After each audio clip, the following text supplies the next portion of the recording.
தெலுங்கு மொழி என்பதும் தமிழ் மொழி என்பதும் வேறு வேறு அல்ல, ஒன்றுதான்.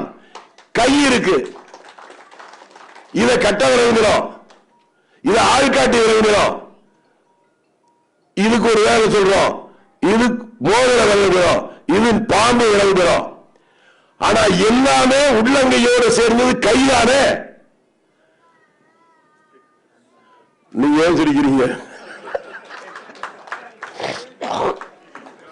தம்பி சீனிவாசன கோபம் வரும், பாத்துங்க.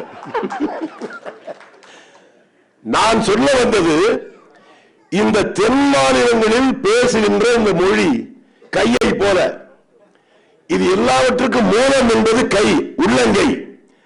அதிலிருந்து இருக்கிற கட்டை விரலை போல, ஆள்காட்டி விரலை போல, பாம்பு விரலை போல, மோதிர விரலை போல, சுண்டு விரலை போலத்தான் தெலுங்கும் கன்னடமும் மலையாளமும் துளுவும் இப்படி வந்திருக்கு. இதுல வேறுபாடு இருக்குது யாராவது சொன்னான்னா அவன் அயோக்கியன், நம்புனான்னா அவன் அறியாமையில் இருக்கான்னு அர்த்தம். நாம் முதல்ல சொன்னதை போல நாம் யாருக்கும் எதிராக இல்லை என்பது மட்டுமல்ல, இந்த தமிழகத்தில் எந்த துறைக்கு போனாலும் இந்த ரெட்டிகுல மக்கள் போகிற போது, நான் முதல்ல வேடிக்கைக்கு நான் சொல்லல, எல்லா சமூக மக்களும் கூட்டம் கூடுகிற போது பெரும்பாலும் மற்ற சமூகத்தை தாக்க ஆலோசிப்பார்கள். ஆனால் நாம் மட்டும்தான் எந்த காலத்திலும் யாரை தாக்குவதில்லை, நம்மை காக்க மட்டும்தான் கூடுகிறோம் சொன்ன. நீங்க காலங்காலமா பாருங்க, இதே இப்ப இருக்கக்கூடிய தமிழ்நாட்டை எடுத்துங்க, எவ்வளவு ஊர்களில் பிரச்சனை வருது. ரெட்டியார்கள் பலமாக இருக்கக்கூடிய, இப்ப எங்க ஊரே இருக்கு குளித்தலைக்கு பக்கத்துல, எங்க ஊர்ல எங்க கிராமத்துல ரெட்டியார்கள் தான் அதிகம். எங்க ஊர்ல இதுவரையிலும் ஜாதி சண்டை வந்ததே இல்லை. சாதாரண மனிதர்களை கூட சமமாக பார்க்கின்ற, அதான் முன்னால நான் சொல்லுகிற போது சொன்னேன், சக மனிதர்களை இணையாக சமமாக மனிதாபிமானத்தோடு நேசிக்கின்ற அந்த குணம் இயல்பாகவே நம்ம இடத்துல ஊறி இருக்கு. இப்படி பேசிட்டு போனா நேரம் ஆயிருமோ? இது ஒரு நீண்ட நெடிய வரலாறு தான். இது இன்னும் நிறைய இருக்கிறதுனால மன்னிக்கணும். அது மட்டும் இல்லாம நான் இப்ப ஒரு வாரத்துல ஒரு 10 வருஷத்துக்கு பேச வேண்டிய அளவுக்கு எமோஷனலா பேசி முடிச்சுட்டேன். வேற யாரும் பேசியிருந்தா தொண்டையெல்லாம் காஞ்சி போயிருக்கும். அதையும் தாண்டி இன்னும் பேசுறது ஒரு பெரிய விஷயம் தான். அதனால நிறைய சந்தர்ப்பம் வரப்போகுது. முடிஞ்சா மாநில தலைவர் ஒரு மாவட்டத்துக்கு 2 பேரை வச்சுக்கிட்டு ஒரு கருத்தரங்கம் போட்டோம். அந்த கருத்தரங்கத்துல இந்த விஷயங்கள்லாம் விவாதிப்போம். நம்ம இளைஞர்களுக்கு உண்மையை சொல்லுவோம், அவர்களுக்கு தன்னம்பிக்கை உருவாக்குவோம். அவர்கள் மூலமா நம்ம சமுதாயம் முழுக்க அந்த நம்பிக்கை உருவாகட்டும். அதன் வாயிலாக இந்த சமுதாயத்தின் வாயிலாக தமிழகமே பெருமைப்படட்டும். அதன் வாயிலாக இந்தியாவுக்கு அந்த பெருமைப்படட்டும்.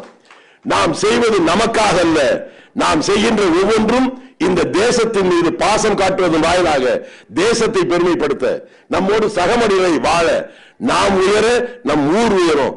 வரப்புயரன்னு சொன்னாலே அது மாதிரி வரப்புயர நீர் உயரும், நீர் உயர நெல் உயரும், நெல் உயர்ந்தால் மன்னவன் உயர்றான். ஐவையார் சொன்ன மாதிரி ரெட்டிகுல மக்கள் எங்கெல்லாம் உயர்கிறார்களோ அந்த உயர்வு அந்த குடும்பத்திற்காக அல்ல, அது இந்த சமூகத்திற்காக, இந்த நாட்டிற்காக. அதன் வாயிலாக இதுக்குள்ள ஏதாவது குழப்பத்தை உருவாக்கணும். சில பேரு இவன் தெலுங்கு, இவன் மலையாளி அப்படி சொன்னா அவன் மேல கோவப்படாதீங்க, சிரிங்க. அது அவனுடைய அறியாமை. அவனை இப்படியே காட்டிட்டு போயிருங்க. யார் மீதும் நமக்கு கோபம் வேண்டாம், தேவையே இல்லை.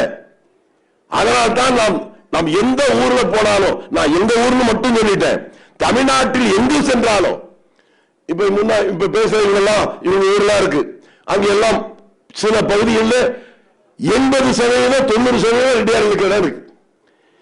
எங்காவது அங்க அன்டச்சபிள் சண்டை வந்திருக்கா? இல்லவே இல்லை. நாம் எல்லோரையும் நேசிக்கிறவர்கள் தான். யாரையும் நிறத்தின் பெயராலோ, மொழியின் பெயராலோ, உருவத்தின் பெயராலோ, ஜாதியின் பெயராலோ அவர்கள் மீது வெறுப்பை உமிழ்கின்ற அந்த புத்தி இந்த இனத்தில் பிறந்த எவனுக்கும் இருக்காது. பிளே ஸ்டோர் மற்றும் ஆப் ஸ்டோரில் இருந்து பாலிமர் செயலியை QR கோடு மூலம் பதிவிறக்கம் செய்யுங்கள். செய்திகளை உடனுக்குடன் பெறுங்கள்.